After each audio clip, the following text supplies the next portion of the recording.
بيكم. معاكم كنزي محمود من بوابة حكايات مصرية من داخل معرض الابتكار، ومعانا الفنانة الجميلة نانسي عاشور هتعرفنا بنفسها أكتر. أهلا بيكي. اهلا بيكي يا حبيبي.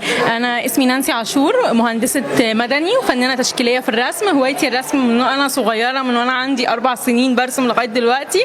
النهارده فرحانه بمشاركتي طبعا بمعرض الابتكار الفني الدولي. مبسوطه بتواجدي هنا في قاعه الاهرام للفنون. مقدمه لوحه منظر طبيعي، يعني البنت قاعده في حديقه وجنبها قطه هي بتعطف عليها، في نظره حنيه منها للقطه، والقطه كمان نظره لها نظره جميله. فاللوحه دي يعني بتحكي حاله جميله، حاله براءه وطفوله وحاجه انسانيه جميله، وهي قاعده طبعا في حديقه. يعني هو منظر طبيعي وبورتريه للبنت اللي متاثره بحبها للحيوانات، وان القطه كمان حباها، فهي نظرتها نظره براءه وطفوله. أول لوحة تشاركي بيها في معرض؟ اول مره اشارك باللوحه دي في اي معرض، يعني اللوحه دي كنت عاملاها لسه جديده، ما شاركتش بيها قبل كده في اي معرض. دي اول أي لوحة يعني شاركتي بلوحات تانية؟ شاركت في معارض كتير، يعني انا مثلا عملت لي بتاع اشتركت مثلا يجي في 16 17 معرض فاتوا، ما بعدش بقى، هم كتير.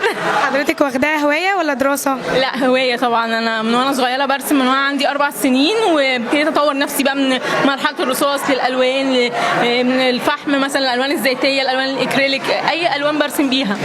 مين كان أكتر داعم ليكي؟ اكتر داعم ليا طبعا والدتي والاسره، يعني بيدعموني وكده، وانا سعيده جدا بدعمهم ليا وبمشاركتي في المعارض دي. شرفنا باللقاء مع حضرتك. شرف ليا يا حبيبي، ميرسي كتير. شكرا. كانت معاكم كنزي محمود من بوابة حكايات مصر.